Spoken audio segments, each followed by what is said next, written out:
my CEO. Ooh, the master of my CEO. Ooh. I was broken from a young age, taking my soak into the masses, writing my poems for the few that look at me, took to me, shook at me, feeling me, singing from heartache, from the pain, taking my message from the veins, speaking my lesson from the brain, seeing the beauty through the pain. I let the bullets fly, or let them rain. My life, my love, my time, it came from you turn me up, believer, believer. What do you want? Justice! When do you want it? Now! What do you want? Justice! When do you want it? For all weeks long, protesters had continued to fill the streets in all 50 states of USA, as well as in other parts of the world in the wake of the horrific murder of the black citizen George Floyd by the police. Widely known as George Floyd protests or Black Lives Matter protests, these rallies are being held with the aim of fighting against one of the most acute social problems that multicultural countries like the USA have been faced with for decades, which is racism. Racism increases the risk of getting disease such as high blood pressure, heart disease, stress, depressions. In an article posted on CNN website on June the 1st, medical groups are stated to claim that racism is a serious public health issue and police brutality must stop.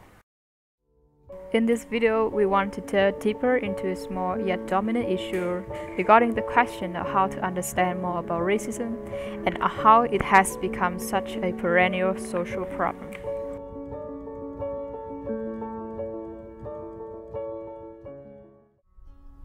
The extreme form of racism is old-fashioned racism, where members of one group openly display obvious bigoted views about those from another group. Victims are often attacked with judgment of superiority and inferiority. In this kind of racism, there is a dehumanizing quality to it. As an example, In To Kill a Mockingbird happily wrote some genius lines describing old-fashioned racism taking place in the early 20th century.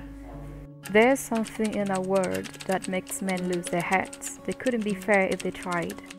In our courts, when it's a white man's words against a black man's, the white man always wins. They are ugly, but those are the facts of life.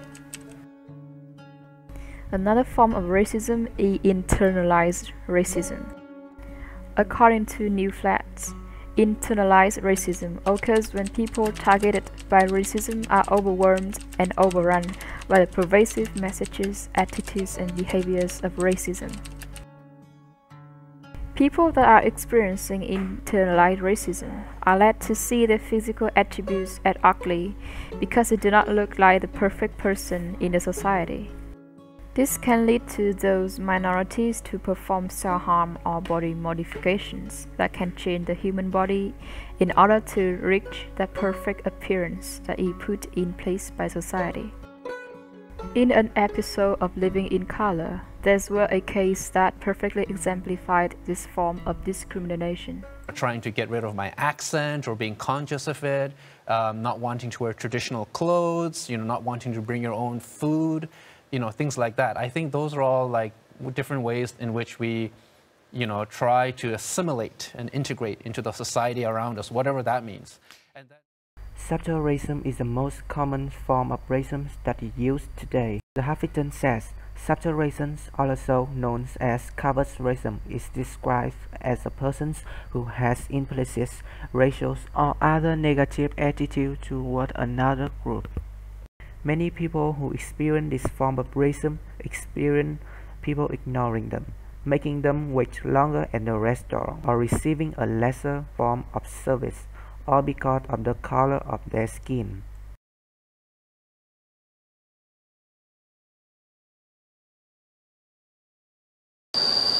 There are various avenues in which racism can put our community health and harmony in jeopardy. And perhaps the best solutions for this social pressing problem is to see people as who they really are, through their inner beauty and virtue, not for what they appear to be.